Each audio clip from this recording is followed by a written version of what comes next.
Game Night tells the story of a married couple played by Jason Bateman and Rachel McAdams who are very competitive. They are really into trivia games, role-playing, board games. Basically, that's the reason that they're married. So they do a lot of game nights with a group of friends, and suddenly Jason Bateman's brother, played by Chandler, comes into town, who decides to basically spice up game night. He conducts a murder mystery where he's going to be kidnapped by fake kidnappers, and whoever finds him with all the clues hidden around wins his car.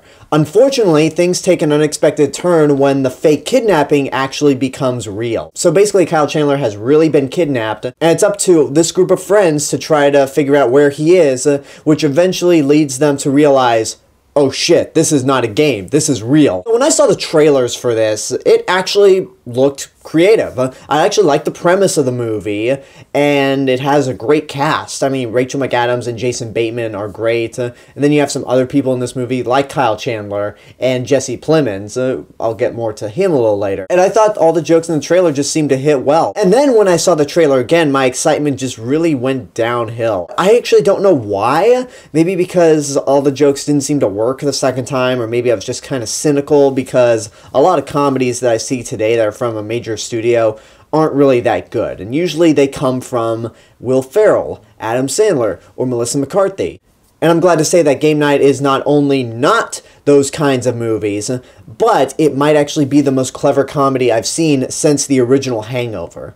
Maybe the first Horrible Bosses. Now let me clarify for a second when I say most clever comedy. When you see a lot of comedies today, like from the 3 actors or actresses that I mentioned beforehand, usually they just kind of cut the camera, let the actors ad-lib, and they just kind of make a movie around them. Like Daddy's Home 2 is the most recent example I can think of. No cleverness at all. It's pretty much the Adam Sandler formula. Let's go to this log cabin in the middle of the woods, let's have sort of a Christmas theme to it, and let's have Mark Wahlberg and Will Ferrell just kind of ad-lib the movie. You have a few exceptions in there, like Melissa McCarthy's Spy was actually very clever in terms of its writing, but other movies like Identity Thief didn't work at all. It was just pretty much ad-libbing. Game Night is very much not that at all. This is a movie that actually has a script to it. It has a set premise. It has an idea of where it's going to go, and it actually results in a lot of funny scenarios,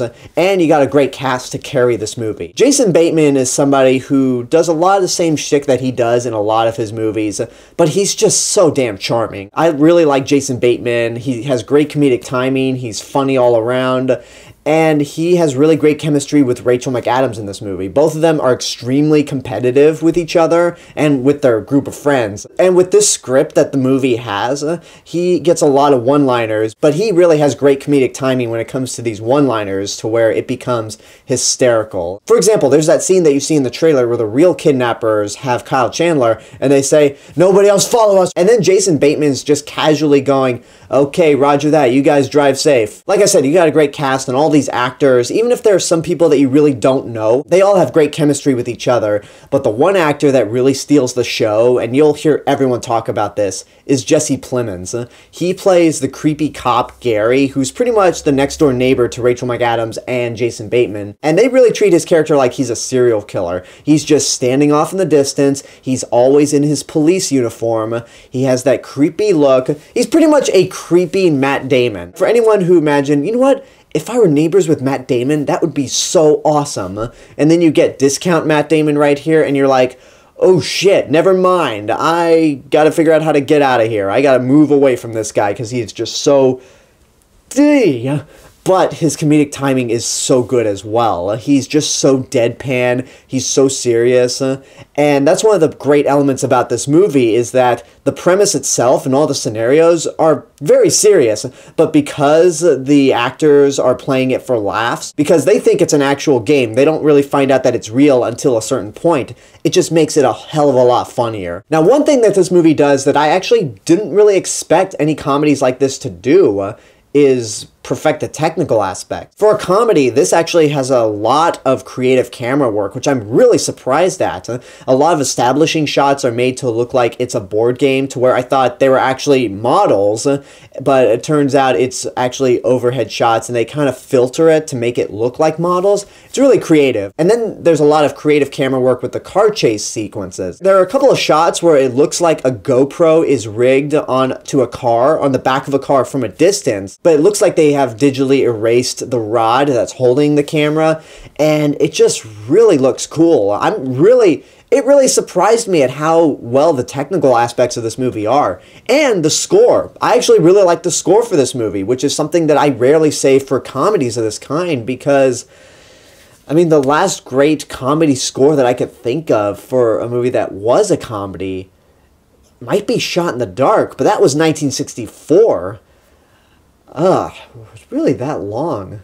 I wasn't even alive for that movie. But anyway, the score is really good here. Because the premise is sort of like a mystery thriller, it kind of has this very neo-noir synthesizer sound, sort of like you would hear from a John Carpenter score. And as soon as I walked out of the theater, I was like, you know what? I want to buy that soundtrack, because if it's available, if that score is available on iTunes, I'm getting it. If I had any problems with the movie, it's that the third act is a little weak. It's still really funny, and there are a lot of scenarios in that third act that made me laugh. But to me, the third act feels like they just kind of want to get it through, because at a point where you think the movie's going to end, the third act comes in and we're introduced to this new thing completely, and you're like, okay, let's just kind of wrap it up. And the movie just isn't as clever as it is in those first two acts. But you know what? It's actually not enough to ruin the movie for me, because Game Night was a big surprise. I had a good feeling from the trailers, because the trailers intrigued me, but I was actually surprised that the movie ended up being as good as it could have been.